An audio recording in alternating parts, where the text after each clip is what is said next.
Well, Mayor Dickinson wants to spend $2 million on daycare centers, but the city council won't give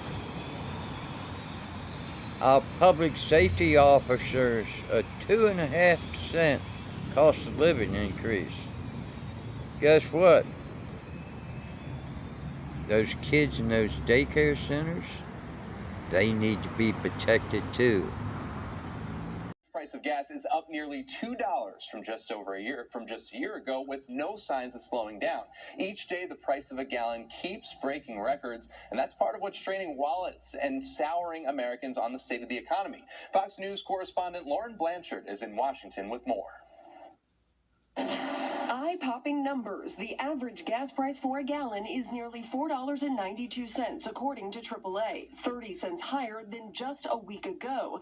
Diesel is also at a record high of $5.68 on average. It's painful to go to the gas station, and I think we're all just feeling that. It's an across-the-country problem. Some states are feeling it more than others. California, by far, faring the worst with gas prices.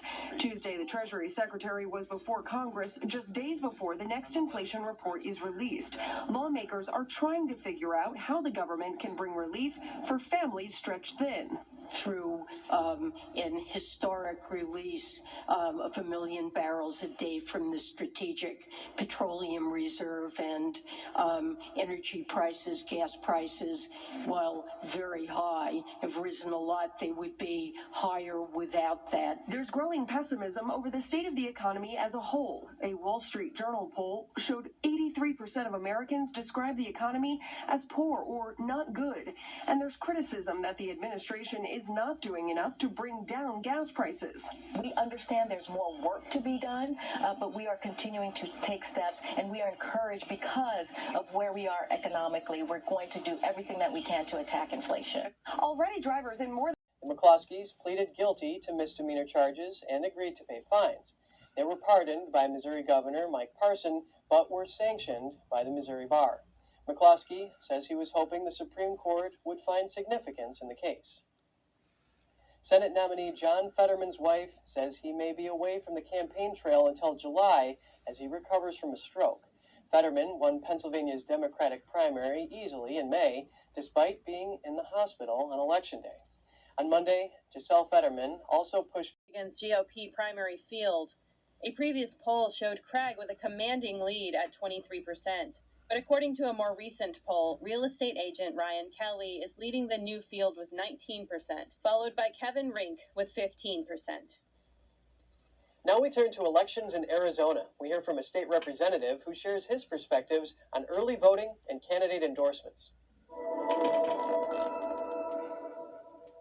Please welcome Arizona State Representative Mark Finchem. Thank you for joining us, Representative Finchem. Thank you for having me. It's a pleasure. And how would you like to be addressed today? Please call me Mark. Okay, Mark. Well, let's start off with Arizona Republicans. They have pushed legal means to curb early voting in the state of Arizona, but Arizona Secretary of State Katie Hobbs says that this would create chaos in those counties that would need to create more places to vote in order to handle this. What's your reaction to this? I think that's an excuse, quite frankly. There are two kinds of people in this world. There are the kind that say we can't, and then there are the kind who say, how do we? I'm in the how do we camp, and I think that she is in the we can't camp. Now, the issue that we've got is that early voting is a contributor to election. The problem we have is when people can vote early, they, meaning government officials and political types, are able to count the votes early. And that means that, well, you maybe have your thumb on the scale of election justice, and you could find out who is leading and make up the votes. I mean, they do that in Pennsylvania. In fact, I think they've done that in just about every state. They, meaning the folks who would like to control elections and make them selections as opposed to elections of the people. And why are you running for Arizona Secretary of State? That's one of the reasons I'm running for Secretary of State. But moreover, in the legal matter, there is a serious question as to whether or not voting early is even constitutional. It says that we shall meet on a day, not a week, not a month, on a day. So we're addressing that in the courts, and I think that ultimately we will prevail. Now, one of the reasons that I'm running for Secretary of State is because we have pervasive irregularities. Everything from ballot harvesting to multiple voters voting multiple times. We've got over 207,000 ballots, and that's a conservative number, by the way.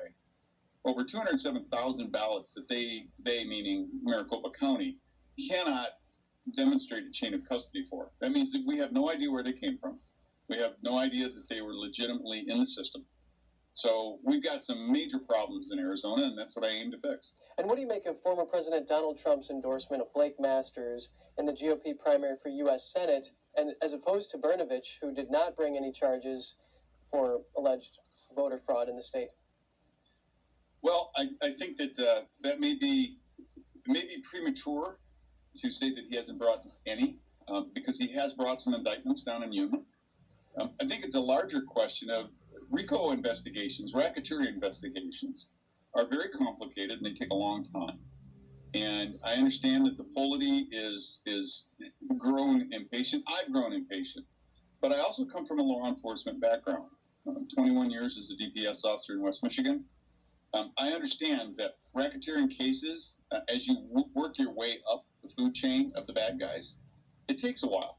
And I think that we are going to see a significant number of indictments eventually. The folks at True the Vote. One other thing. Vote with common sense from your heart and your wallet. When are y'all gonna get it through your head you can't leave these scooters here? Sorry, dude. You're blocking the sidewalk.